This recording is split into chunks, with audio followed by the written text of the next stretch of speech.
the 6th of May 2021. So practicing to train our minds is the most important thing. So we see that all of us want cleanliness. With our clothing, we clean those in order to make them clean. And our houses, we make them tidy.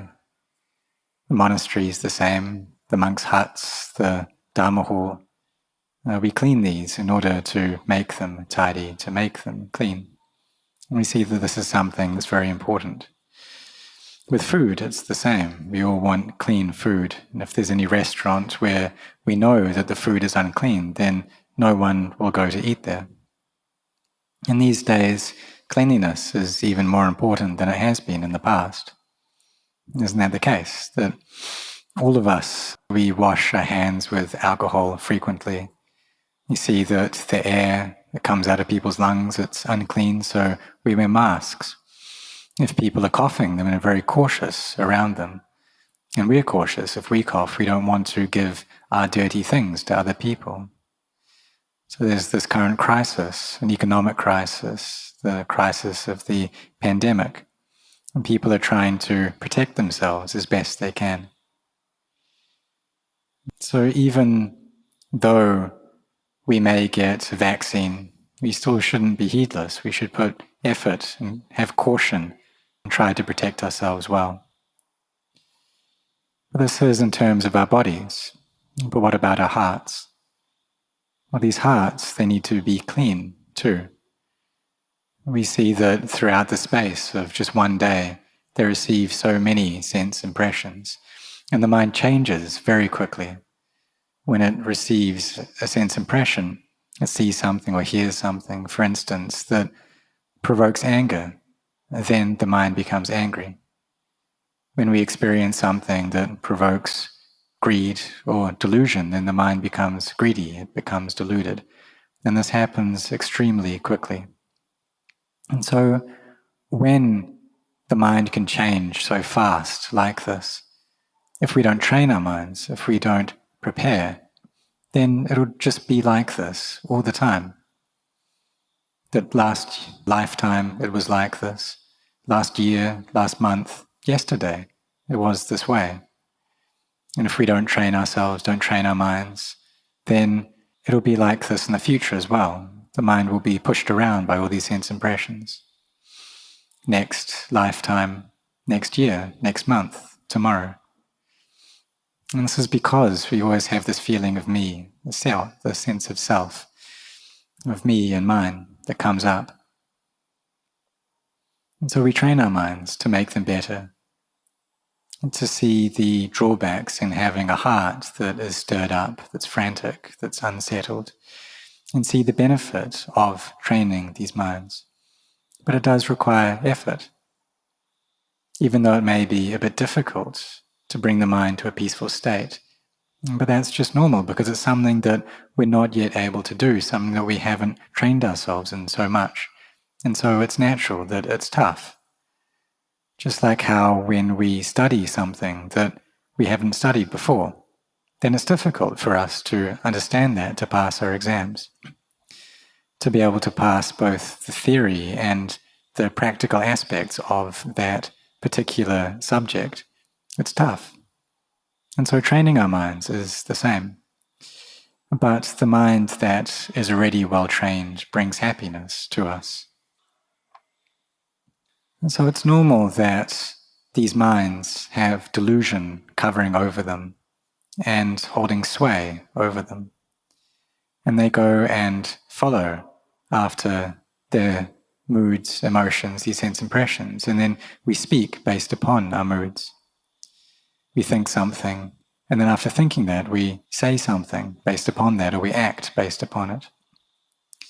And this is what it's like for people who don't have any mindfulness.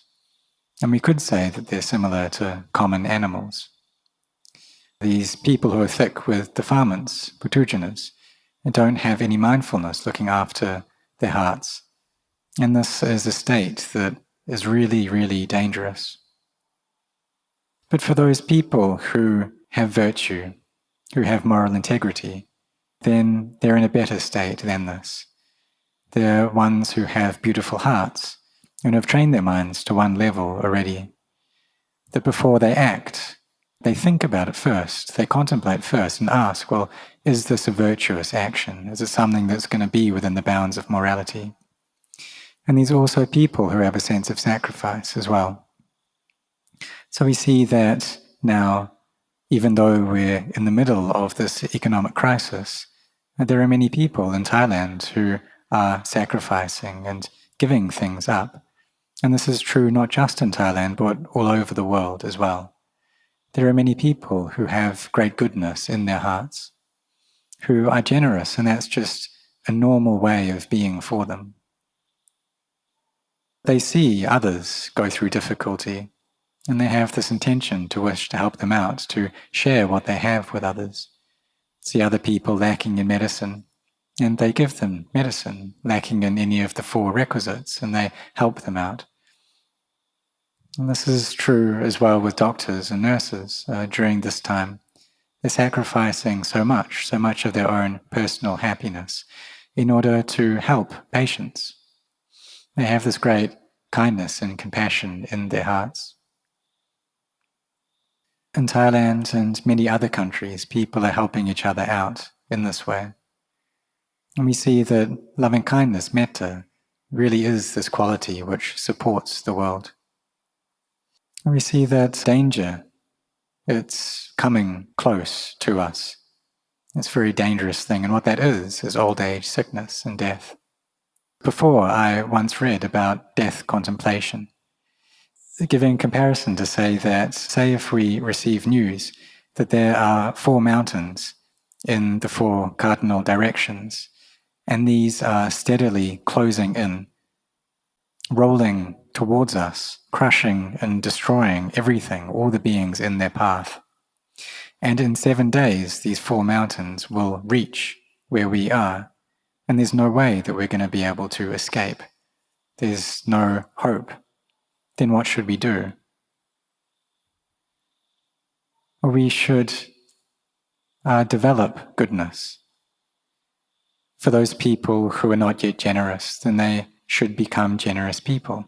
For those who are already generous, then they should be even more generous. We should keep our sila, our virtue, better. We should really do a lot of chanting, a lot of meditation. And make sure that when we die, it's just the body that dies.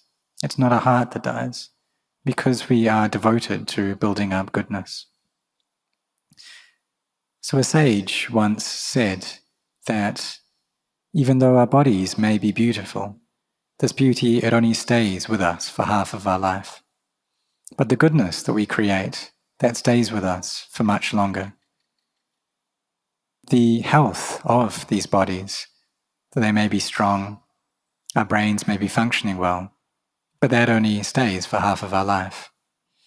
But the goodness that we create, this stays throughout the whole of our life, and not just this life as well, but it also goes and stays with us into our future lives. And so, in developing goodness, what we do is we give up harmful acts, this papa, and we develop virtue.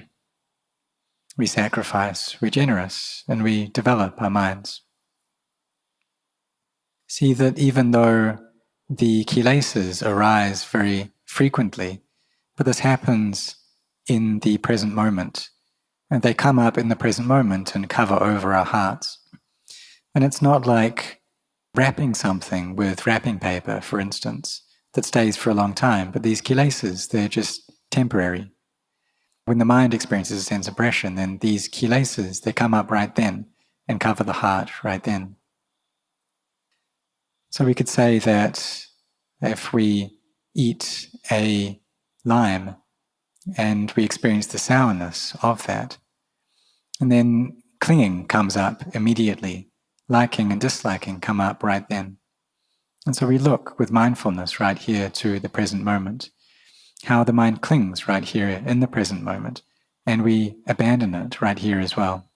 And we're able to abandon these things. So we look where it is, where we have clinging, and we abandon the clinging right there.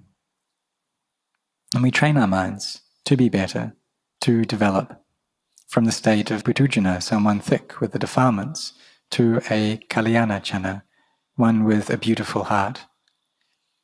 But what about a noble being, one who is far away from the enemy, far away from kilesas? What these kilesas really are is the attachment that we have towards me and to mine. So the Buddha taught, and very clearly, that we should abandon this attachment through wisdom. And so we use this wisdom, we cultivate this wisdom. But in order to get that, we need the foundation of samadhi and of virtue as well. So we need to train our minds first to have this samadhi, to have mindfulness. And even though sometimes we may work throughout the entire day, but we need to find occasions where we can put that work down and then come and rest and contemplate and see that there really is no me, there's no mine. Look at all physicality or mentality and understand that these are both empty, that there really isn't anything there. Everything is empty. Absolutely everything is empty. Emptiness is here within this world. So if we see things with our eye, then we should contemplate what it is that we're looking at and see it as just being something empty. And we see the truth of it right there. So even though we may see things physically, but there's also a deeper knowledge there within our hearts that these things are anatta, they're not self. We see the conventional nature of them, and in doing so, we experience liberation. We see with wisdom, and this knowledge comes up and accumulates little by little. When we see this little by little, then our mind becomes empty little by little as well. So we do this continuously, every single day. Be contemplating constantly into the nature of physicality and mentality. Maintain good, stable mindfulness. Always be looking and caring for our hearts. So when we contemplate death, what this is like is building up immunity and not being heedless. And we hear the news very frequently that this person's died and that person's died. And we contemplate into this, that this is just how things are. But we don't contemplate in order to become scared, to become fearful, but rather we look with wisdom. We can ask ourselves, well, this person who we hear about dying, did they know that they would die? Just 1 month ago, did they know that they would die now? And if they did, then what would they have done to prepare? What would they have used this last month of their life for? And we go back, well, if they knew 1 year ago, 2 years ago, 4 years ago, 5 years ago, that these would be the last years of their life, what would they have done? What would they have spent that time on? And what about for ourselves? We don't know when we're going to die, do we? We don't know how we're going to die. Perhaps we'll die because of COVID. Perhaps we'll die because of the COVID vaccine. We just don't know. Maybe we'll die on the land, maybe in the water, maybe in the air. What age are we going to pass away? We don't know. But we do know that we will die. When we die, where will we go to next? We don't know. Where did we come from? We don't know. But we know that we must die for sure. And so we bring up this perception, this recollection into the impermanence and the unstable nature of life. How these things, they're a source of stress. They're not me, they're not mine. And in doing so, this is very close to wisdom. In contemplating death, it's very close to wisdom. But when we see things in this way, then the mind becomes very still and quiet and calm. And then after this, it starts to move and proliferate. Starts to say that this is a person who has died. this person is a male or a female, a human or an animal, that they're named such and such. And the mind here is creating these conventions. And so this happens after it comes out of this peaceful state, after it comes out of samadhi. And then there's this knowledge that arises as these thoughts come up. The mind is on top of things, so it's up to speed, and there's a great radiance to it when it gains this realization and is able to let go. It can let these things go, put the defilements down, gain an understanding into the Dhamma. And here there's a great ease within the mind. And so this knowledge, it occurs little by little. We gather it up little by little in this way, and it gains great clarity after some time.